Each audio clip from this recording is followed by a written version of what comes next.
जिस परिणाम का इंतजार लंबे समय से था और लंबे समय से अलग अलग कयास लगाए जा रहे थे कि सरकार किसकी बनेगी, कौन विपक्ष में बैठेगा। नेताओं के अपने अपने दावे थे। इन सब पर कल की तारीख में विराम लग चुका है। परिणाम देश के सामने है। भाजपा को या यूं कहें एनडीए को जितनी सीटें तमाम एग्जिट पोल दे रहे थे या खुद भाजपा दावे कर रही थी कि अब की बार 400 पार, वो दावे दावे ही रह गए और भाजपा का पिछले 10 सालों के 3 चुनाव में सबसे कमजोर प्रदर्शन इस चुनाव में देखने को मिला। जहां भाजपा पिछले दोनों चुनाव में अपने दम पर बहुमत तक पहुंची थी, वो इस बार 240 सीटों पर सिमट चुकी है और सहयोगी पार्टियों के साथ मुश्किल से बहुमत की बाउंड्री लाइन को क्रॉस कर रही है। भाजपा के इस प्रदर्शन में सबसे अहम भूमिका जिस राज्य ने निभाई है वो है उत्तर प्रदेश और राजस्थान। वही उत्तर प्रदेश जहां से 2014 में भाजपा ने 71 और 2019 में 62 सीटें जीतकर इतिहास रच दिया था, उसी उत्तर प्रदेश में इस बार आधी सीटें भी नहीं जीत पाई और 33 सीटों से संतोष करना पड़ा। और जिस राजस्थान ने पिछले दोनों चुनाव में 25 की 25 सीटें भाजपा की झोली में डाली थी, वहां इस बार 14 सीटें ही मिल पाई। आखिर क्या कारण रहे कि जिस राम मंदिर के मुद्दे के इर्द गिर्द भाजपा ने पूरा चुनाव लड़ा, उसी अयोध्या सीट से भाजपा हार गई। कारण बहुत से हैं, लेकिन एक ऐसा कारण जो दिखा कम लेकिन प्रभाव ज्यादा डाल गया, आज उसी कारण पर बात करते हैं। नमस्कार, मैं हूं सुरेंद्र सिंह और आप देख रहे हैं बोल्ड वॉइस मीडिया। तारीख थी 22 जनवरी 2024। अयोध्या में नवनिर्मित भव्य राम मंदिर में भगवान श्री राम की मूर्ति की प्राण प्रतिष्ठा हो रही थी। देश के प्रधानमंत्री के हाथों से यह ऐतिहासिक कार्य हो रहा था। पूरा देश राममय हो गया था। विपक्ष के लिए यह मंदिर जैसे गले की फांस बन गई थी, जिसका तोड़ उसे नजर नहीं आ रहा था।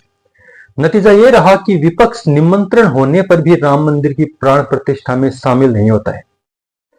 उस समय सबके दिमाग में यही चल रहा था कि भाजपा को 350 सीटों के पार पहुंचाने के लिए राम मंदिर ही काफी है।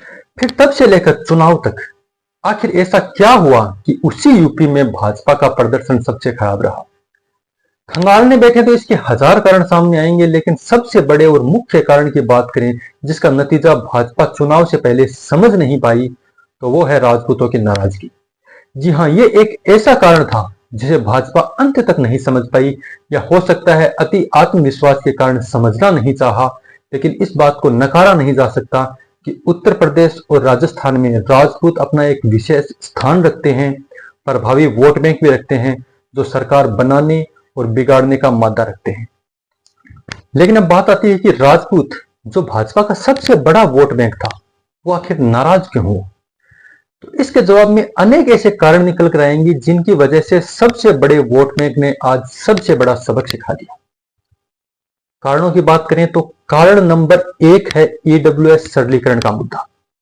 सामान्य श्रेणी की जातियां, खासकर राजपूत, पिछले 5 वर्षों से इस आरक्षण में जमीन संबंधी शर्तों को हटाकर इसका सरलीकरण करने की मांग कर रहे थे, लेकिन सरकार के कानून में जूं तक नहीं रेंगी। नतीजा यह रहा कि राजपूतों का एक बड़ा हिस्सा सरकार से काफी हद तक नाराज हो चला, और सरकार से ही नहीं बल्कि उन स्थानीय सांसदों को भी नाराजगी झेलनी पड़ी जिन्होंने संसद में इस मुद्दे पर बात नहीं की। लेकिन भाजपा के तमाम बड़े नेता इस नाराजगी की गहराई को नहीं समझ पाए और नतीजन बड़ा नुकसान उठाना पड़ा। कारण नंबर 2 की बात करें तो वो है अग्निवीर योजना। राजपूत युवाओं का सेना के प्रति लगाव कोई नया नहीं है। राजपूतों के पास सबसे अधिक रोजगार के अवसर थे तो वो सेना में ही थे, लेकिन सरकार ने अग्निवीर योजना के द्वारा राजपूत युवा की जो कमर तोड़ी, उसके खिलाफ भी वोटों का एक बड़ा हिस्सा तैयार हो गया था। रही सही कसर पिछले कुछ दिनों में वीरगति को प्राप्त हुए अग्निवीर सैनिकों को सरकार द्वारा शहीद का दर्जा नहीं देने से पूरी होगी। इसकी वजह से युवाओं में जो आक्रोश बना, वो आक्रोश ईवीएम पर भाजपा के विरोध में वोट देकर निकला। अब बात करते हैं राजपूतों की नाराजगी के कारण नंबर 3 की। कारण नंबर 3 रहा राजपूतों को टिकटों में उचित प्रतिनिधित्व नहीं देना। राजपूत नेता और संगठन शुरू से ही भाजपा से टिकटों में उचित प्रतिनिधित्व की मांग कर रहे थे, लेकिन जब टिकट वितरण हुआ तो उसमें राजपूतों को निराशा हाथ लगी। कई ऐसी राजपूत बाहुल्य सीटें थी जहां से राजपूतों की टिकट काटकर किसी अन्य को दे दी गई। यूपी में ही साल 2014 के मुकाबले 2024 आते आते राजपूतों की टिकट भाजपा द्वारा आधी कर दी गई। यूपी के किसान नेता ठाकुर पूरन सिंह ने इस मुद्दे पर राजपूतों को भाजपा के विरोध में वोट करने के लिए संगठित कर दिया और वही वोट की चोट आज भाजपा भुगत रही है।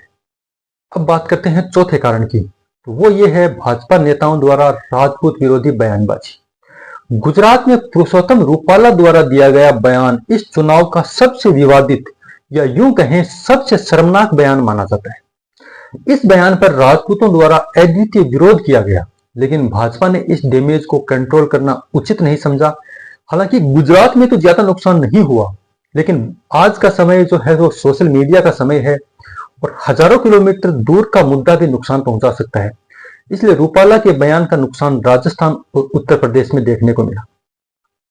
इसके अलावा कई और बातें रही जो राजपूतों को भाजपा के खिलाफ वोट देने के लिए मजबूर कर रही थी, जैसे कि प्रदेश के मुख्यमंत्री योगी आदित्यनाथ के खिलाफ केंद्रीय नेतृत्व खासकर अमित शाह की साजिश की बातें चलना कि योगी को किनारे करने की कोशिश चल रही है। योगी के हाथ बांधने से लेकर चुनाव के बाद मुख्यमंत्री पद से हटाने तक की बातें इस चुनाव में चली।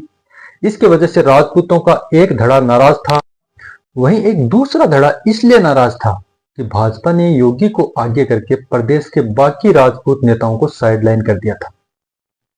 इसके अलावा प्रतापगढ़ से राजा भैया को नजरअंदाज करना भी भाजपा को कहीं ना कहीं महंगा पड़ गया। हालांकि अंतिम समय में खुद अमित शाह ने मीटिंग करके राजा भैया को साथ आने के लिए मनाने की कोशिश की थी, लेकिन तब तक बहुत देर हो चुकी थी। राजस्थान के सुदूर पश्चिमी क्षेत्र में पाकिस्तान से सटे लोकसभा क्षेत्र बाड़मेर की बात इस चुनाव में सबसे ज्यादा रही। कारण था रविंद्र सिंह भाटी, शिव क्षेत्र से निर्दलीय विधायक और लोकसभा से निर्दलीय उम्मीदवार। भाटी विधानसभा चुनाव के वक्त से ही मारवाड़ ही नहीं बल्कि पूरे राजस्थान में फायर ब्रांड नेता के रूप में उभरे थे। लोकसभा चुनाव आते आते देश के कोने कोने में नाम पहुंच गया था।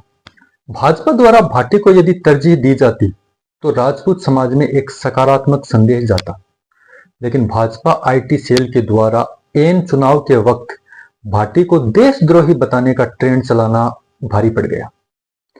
एक युवा नेता को इस प्रकार खत्म करने की कोशिश को समाज पचा नहीं पाया और राजपूत युवा वर्ग जो भाजपा की सोशल मीडिया की रीढ़ मानी जाती थी वो भाजपा के खिलाफ हो गई, जिसका परिणाम यह हुआ कि भाजपा सबसे पहले सोशल मीडिया पर धराशायी हुई और फिर उसका असर ग्राउंड पर दिखना शुरू हो गया। राजपूत नाराजगी की और भी वजह है, जैसे जौनपुर से धनंजय सिंह को ठीक चुनाव के वक्त जेल में डाल देना और उनकी पत्नी श्रीकला सिंह को बसपा की टिकट लौटाने पर मजबूर करना कहीं ना कहीं इस वर्ग को अखर गया। जैसे बूंद बूंद से घड़ा भरता है, वैसे ही छोटी छोटी नाराजगियां मिलकर विरोध का विकराल रूप ले लेती है और परिणाम यह होता है कि बड़ी बड़ी सरकारें चित हो जाती है। भाजपा हालांकि विपक्ष में बैठने से तो बच गई है, लेकिन एक बड़ा सबक जरूर मिल गया है। अब इस सबक से कितना सीख पाती है वो तो खुद भाजपा पर निर्भर है या भविष्य के गर्भ में छुपा हुआ है। आज की रिपोर्ट में इतना ही, फिर मिलते हैं एक नई रिपोर्ट के साथ। तब तक के लिए नमस्कार, जय हिंद।